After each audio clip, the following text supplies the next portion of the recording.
Movie में उसको देखे होंगे दारू पीते हुए भी देखे होंगे, अफीम खाते हुए भी देखे होंगे और गांजा पीते हुए भी देखे होंगे, पता नहीं क्या क्या करते हुए देखे होंगे। तो भी अनुराग ओझा उस मूवी को देखने नहीं जाएगा और संपूर्ण भारत इस मूवी का बहिष्कार कर रहा है। लोग में आप आते होंगे, संपूर्ण भारत इस मूवी का बहिष्कार कर रहा है। ये साफ साफ आप समझ लीजिए, एक शब्द में समझ लीजिए, कंगना रनआउट बिल्कुल बेकार मूवी लेकर के आ रही हैं। पूरा ब्राह्मण समाज, पूरा हिंदू समाज इस मूवी का बहिष्कार कर रहा है। मैं सब कुछ मुझे खबर है, नसीहत मत दीजिए। कंगना रनावत के बारे में मुझे मत बताइए। कंगना रनावत से मेरा दूर दूर का कोई संबंध नहीं है, क्योंकि उस आत्मा ने कहा है कि मैं बीफ खाती हूँ। कंगना रनावत का शकल देखने पर पाप लगता है, शंकराचार्य ने कहा था। देखिए, कंगना की मूवी इमरजेंसी आ रही है 6 सितंबर को। इस पर खास बातचीत करेंगे। अनुराग और अमित जी हमारे साथ मौजूद हैं। कैसे देख रहे हो अनुराग, मूवी आ रही है? मैं इस मूवी को ही नहीं देख रहा हूँ,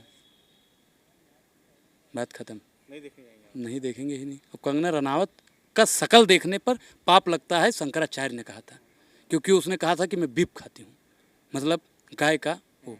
अब बताइए कि उसका अगर मूवी आएगा तो जितना भी हमारा सनातनी भाई है कोई देखने नहीं जाएगा। आप जा रहे हैं देखने तो आप जाइए भैया, नमस्कार आपको। आप नहीं जाएंगे? मैं क्यों जाऊँगा भाई? शंकराचार्य से बढ़ के आप हैं या कंगना रनावत है? कंगना रनावत ने कहा था कि मैं बीफ खाती हूँ, बोला था कि नहीं बोला था? और शंकराचार्य ने कहा कि इनकी शकल देखने से पाप लगता है। तो मैं भैया सुनिए भैया, हिंदू जा रहे हैं देखने इस मूवी को। कौन हिंदू जा रहा है? भाजपा वाला हिंदू जा रहा है। योगी जी तो भाजपा वाले हिंदू हैं भाई, योगी जी को छोड़िए। जो सनातनी हिंदू होगा, जो सनातनी सभ्यता को मानने वाला लोग होगा, वो शंकराचार्य के बातों को मानेगा, क्योंकि शंकराचार्य के बातों को ना मानने वाला तो अनर्थ देश में हो रहा है, आप जानते हैं। काला अध्याय बता रही हैं इमरजेंसी को। अरे कंगना रनौत पहले अपने काले अध्याय के बारे में बताएं, इमरजेंसी वाले काले अध्याय को छोड़ दीजिए। बेहिसाब हसरतें ना पालिए, बेहिसाब हसरतें ना पालिए, और जो मिल गया है आप उसे ही संभालिए। तो कंगना रनौत संसद संभाले और जिसको संभालना है उसको संभाले। राहुल गांधी को नशेड़ी भी कह रहे हैं वो। नशेड़ी कौन है ये आप भी जानते हैं। राहुल गांधी जी को कभी देखे? और मूवी में उसको देखे होंगे दारू पीते हुए भी देखे होंगे, अफीम खाते हुए भी देखे होंगे और गांजा पीते हुए भी देखे होंगे, पता नहीं क्या क्या करते हुए देखे होंगे। वो तो देश की बिटिया है, हम उस बिटिया को कुछ बोलना नहीं चाहते हैं। फ्लॉप हो रही मूवी आपके? बिल्कुल, उसे कोई देखने ही नहीं जाएगा। कंगना रनावत देखेगी और मोदी जी देखेंगे, तीसरा उसको कोई देखने वाला नहीं है। इतना कॉन्फिडेंस होकर है ये बात। अरे भैया, इमरजेंसी देश कौन का देखे? सच्चा सनातनी है ना, जो देश का सच्चा सनातनी है, वो कंगना रनौत का पूर्ण बहिष्कार करेगा। हमारे शंकराचार्य जी ने कहा था तो वो किस मुद्दे पे कहा था? गौ हत्या महापाप है। उन्होंने खुद कहा है कि मैंने बीफ खाती थी। सनातनी जाएगा, एक हत्यारन के प्रोपेगेंडा मूवी को देखने जाएगा? बीजेपी जिस एंगल से दिखाना चाहती है, आपको लगता है वो इतिहास है हमारा? वो लौह पुरुष को जिस एंगल से दिखाना चाहते हैं, आपको लगता है? कैसी बातें आप कर रहे हैं? आप कंगना रनौत को ऐसे बढ़ा चढ़ा के बता रहे हैं कि जैसे हमारे लिए वो हमारा इतिहास हो। मैं लोगों से कहूंगा कि कृपया करके अपने बच्चों को इस मूवी से दूर रखें। कह रहे हिंदुओं की दीदी है, आप भी ब्राह्मण है, वो भी ब्राह्मण है। तो आप भी तो हिंदू हैं, आपकी दीदी हैं ब्राह्मण है तो ब्राह्मणों की दीदी नहीं है, आपकी दीदी होंगी भैया। पत्रकारों भैया, हमने तो परिवार के बारे में पढ़ा है, संयुक्त परिवार, एकल परिवार, वो सब आपके परिवार की होंगी। कंगना रनावत से मेरा दूर दूर का कोई संबंध नहीं है, क्योंकि उस आत्मा ने कहा है कि मैं बीफ खाती हूँ और गाय हमारी माता है। गाय को हम लोग पूजनीय मानते हैं, और वो मांस मछली खाने वाली को हम अपनी दीदी और चाची बनाएंगे? क्या बात करते हो? देखिए, आप जाएंगे देखने, मेरा एक सवाल है, आप मेरे सवाल का जवाब दीजिए। ऐसा आप चाहते हैं पूतो मीट भतरो मीट कहकर क्रिया खाई है? चट भी मेरी पट भी मेरी है। आप बोलो ना, दीदी भी बनाए रहो। 19 तारीख को जाके राखी बंधवा लेना। अरे जाओगे कि नहीं? आप जाओगे भाई, हम क्या बोला? क्यों? हम तो आपकी है भाई, अभी आप ही रिश्तेदारी दीदी चाची मौसी बना रहे थे। नहीं, मेरी दीदी नहीं है, मेरी दीदी नहीं है। अभी कह रहे थे कि हम जाएंगे देखने। अरे हम कहे जाएंगे देखने? नहीं जाओगे देखने? हम क्यों जाएंगे ऐसे लोगों की मूवी देखने? हम मूवी देखने जाते ही नहीं है।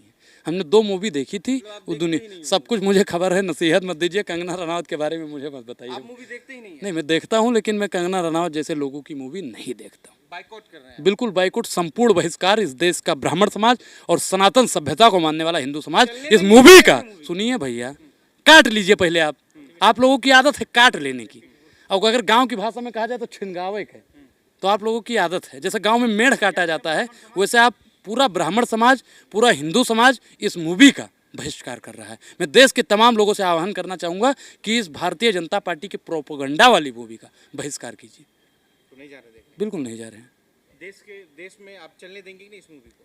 नहीं, देखिए वो सरकार तय करेगी। बाकी मैं कोई ऐसी बात नहीं कहना चाहता हूँ जिससे अभद्रता फैले या फिर सामाजिक सौंदर्य बिगड़े। जाकी रही भावना जैसे प्रभु मुहूर्त देखी तिन तैसे। हम सनातनी हैं और हम रामचरित मानस को मानने वाले हैं, सभ्य तमाम अपने धार्मिक संस्कृति को मानने वाले हैं तो और शंकराचार्य जी को मानने वाले हैं। शंकराचार्य जी के बयान को हम सर आंखों पर रखते हैं। अमित भाई, आप जाओगे कि नहीं देखने के लिए? क्या कहना चाहिए? बिल्कुल नहीं जाऊंगा मैं, और ना ही किसी को जाने की नसीहत दूंगा। सबको एक बार याद दिलाऊंगा, कंगना रनौत का खाली इस मूवी पे नहीं, सभी मूवियों से बहिष्कार करना चाहिए। जब तक उन्होंने गौ हत्या और गौ मांस के लिए अपना पश्चाताप और अपने लिए माफ़ी नहीं मांगती हैं वो, तब तक उन्हें पूरी उनका पूर्णतः बहिष्कार होना चाहिए। यहाँ पर सारे सनातनियों को एक साथ आना चाहिए और सच्चा सनातनी बनना चाहिए, भाजपा का सनातनी नहीं। चलने देंगे कि नहीं इस देश में मूवी कंगना का? क्यों चलने देंगे?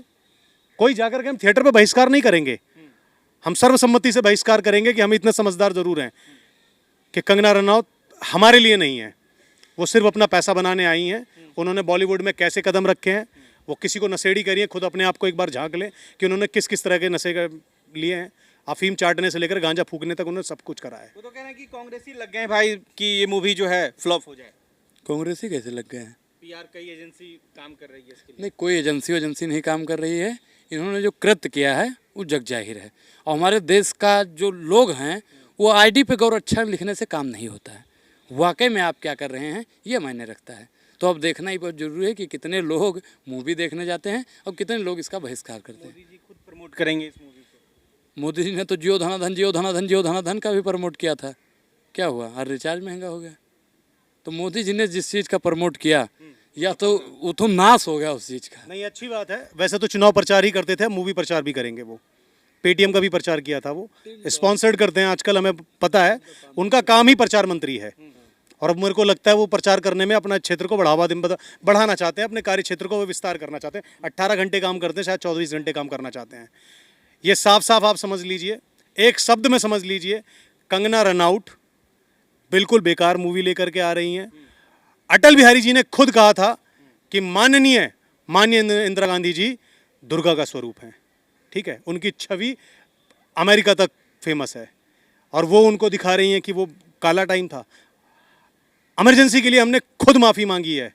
ठीक है, ठीक है, खुद माफ़ी मांगी है। क्या वो नोटबंदी के लिए माफ़ी मांगेंगे? क्या वो 2 करोड़ रोजगार के लिए माफ़ी मांगेंगे? क्या वो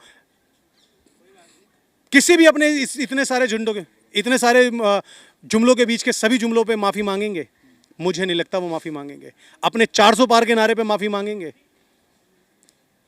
उनके पास शब्द नहीं होंगे। लेकिन हाँ, वो आप भी तो बिलबिला रहे थे 400 पार, उसके लिए आप लोग माफ़ी मांगेंगे? आप लोग तो बिल्कुल माफ़ी नहीं मांगेंगे क्योंकि मोदी जी ने जो प्रचार किया था टिंग टोंग टिंग देव बताया जा रहा है। काला धब्बा, सबसे बड़ा काला धब्बा वो है जो मूवी बना रहा है, जो उस मूवी का प्रमोट कर रहा है और जो उस मूवी के बारे में बार बार अनुराग ओझा से सवाल पूछ रहा है। वो सब काले धब्बे हैं इस देश के लिए। भैया उनका मेन रोल ही अब खत्म होने वाला है। सदन से भी बहुत जल्दी खत्म होगा। मूवी तो फ्लॉप क्या है। अब 2014 में देश आज़ाद हुआ, इस बेसिस पे हो जाएगा? नहीं बता रहे हैं, कहे आप परेशान हैं, बेहिसाब हंसते ना। पहले सुनिए आप। और आपको अगर ज़्यादा बकबक करना है तो आप ही बोल लीजिए। आपको लगता है ये छोटी बात कही थी उन्होंने? आप लोगों ने मजाक बना रखा है, समझ रहे हैं? उन्होंने कहा कि 2000 असल भारत को आज़ादी 2014 में मिली है। आप माफ़ी मांगेंगे इसके लिए या वो माफ़ी मांगेंगी? 2014 में देश आज़ाद हुआ है। हमारे इतने सारे क्रांतिकारी, इतने सारे जो लोग शहीद हुए, उनकी निष्ठा, उनके बलिदान, उनके त्याग को उन्होंने जमीन पर 2 मिनट में दे मारा और आप तालियां बजा रहे थे। और कुछ क्या बोलूं शब्द, ऐसे अपने शब्दों की गरिमा रखनी पड़ती है। ठीक है, एक प्रतिष्ठित परिवार से हूं तो मुझे सोचना पड़ता है कि मैं क्या बोल रहा हूं। लेकिन हाँ, आप भी दिख रहे हैं, चेहरा बता रहा है आपका कि कितने उससे आप आते हैं, कितने से आपकी दीदी आती है। एक चीज़ बताइए, देश हमारा कब आज़ाद हुआ? 47 में। इमरजेंसी 20 साल, लगभग 30 साल बाद लगी। ठीक, 77 के आसपास में, लगभग 30 साल के आसपास में। देश आज़ाद हुए अभी 10 साल हुआ है। इस ससुरा मूवी कैसे बना रही है समझ में नहीं आ रहा है। 30 साल बाद मूवी बनना चाहिए, 10 साल बाद ही कैसे इमरजेंसी लग गया? भाई कुछ तो लॉजिक लाओ, कोई कंगना रनावत को समझाओ भैया। मैं नहीं जाऊँगा, नहीं जाऊँगा, नहीं जाऊँगा, मतलब नहीं जाऊँगा। जाना चाहिए आपको। क्यों? टिकट दे रहे हैं आप? सब लोग तो जा ही रहे हैं तो आप भी चले जाइए। यूपी में टैक्स फ्री है। हम क्या कह रहे हैं कि जो फ्री कह देना कि मूवियाँ ही पूरी हम फ्री दिखा रहे हैं, तो भी अनुराग ओझा उस मूवी को देखने नहीं जाएगा और संपूर्ण भारत इस मूवी का बहिष्कार कर रहा है। लोग में आप आते होंगे, संपूर्ण भारत जाएंगे। संपूर्ण भारत इस मूवी का बहिष्कार कर रहा है।